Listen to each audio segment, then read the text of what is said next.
say, you can pray with me if you want, and sometimes I would, and sometimes there was just something better on TV, and so sometimes I wouldn't.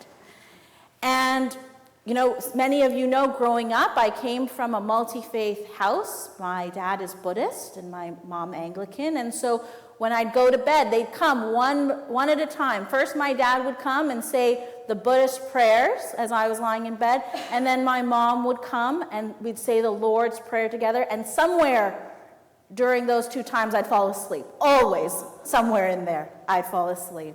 And of course, I remember praying here at St. Peter's growing up, specifically at the 9:15 service, where after communion, my mom and I would go back into the pew and she'd point at the kneeler and she'd say, pray, talk to God.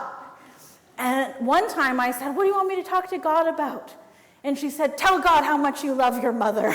So I was there on my knees, praying, talking about how much I love my mother. So sometimes, she's not here so I can say this, if I have nothing I can think about in a time of prayer, that's my go-to, thinking about my mother in that time. But many of us have those memories of moments of prayer in our life, whether we are alone, whether we are in the midst of people. We remember moments where we have prayed for others, where others have prayed for us. We remember moments of prayer in this very church, being part of this very community. And this, in the gospel we heard today, it is a parable. And a parable is a story that Jesus tells to teach. And in the parable that he's telling today, he is trying to teach his disciples to pray always, to pray persistently. And there are two characters in this parable that he has. First, there is a widow, and we actually don't know anything really about this widow, but we know that she is fighting an injustice. And so most people, they automatically side with this widow because the other option of the person in this story is this judge who doesn't fear God and doesn't respect people. So who are you going to side with? For many people, it's an easy decision. And the widow, she persistently asks this judge for justice. And eventually, she gets it. And so at first glance, it is this story about if you keep asking and asking and asking for something, you will certainly get it. And at least in my household, that was not the case growing up. But Jesus is using this parable to talk about praying always, persistent prayer. And we have seen times where that is what we'd imagine to be successful. We have prayed and prayed for a loved one, and all of a sudden their cancer is in remission. They are healed. We have prayed and received blessings in our lives, received good news we thought we'd never get. We received joy that we had been waiting for. And there are other moments when it seems prayer is just not working because the person we love is still sick. The person we love has died. There are times where we didn't get the job. We didn't get the promotion, where those Jays just didn't win. There are times, no matter how much we pray, it seems like it's not working. It can be really easy to pray when we're like this, we're in church, because to be honest, a lot of the time somebody else is leading the prayer, and you're still meant to be engaged in that prayer, but it can seem a bit easier if someone else is saying the words. It can also be really easy to pray when everything's going well in life, and all we have to say is, thanks God, let's keep on this track. Things are going well. But there are a lot of times when it's hard to pray, when we've just kind of given up on prayer because we don't feel like we're being heard. We don't feel like any of our prayers are answered. We don't feel like anybody is listening. It's really easy to stop praying then. It's easy to stop praying when there are so many distractions in the world. When we go to be somewhere quiet and in prayer, and the cell phone rings, or somebody is calling, or someone says, is there anything in the fridge? Is there dinner ready yet? Or we sit in that moment of quiet to pray, and all we can think about is the to-do list we have, the things we did not accomplish today. It's really hard to pray in those times. And oftentimes we don't pray because there's no immediate consequence for not praying, for stopping that habit of prayer.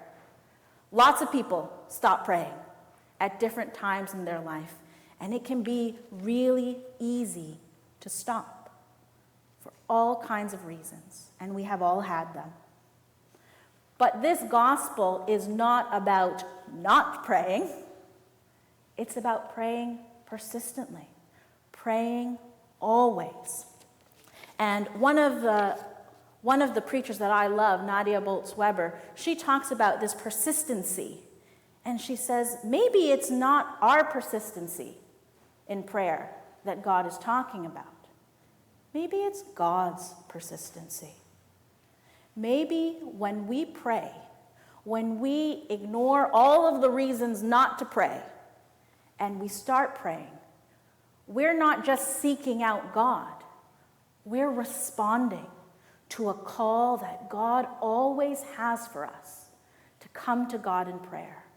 That is what God calls us to come into relationship with him.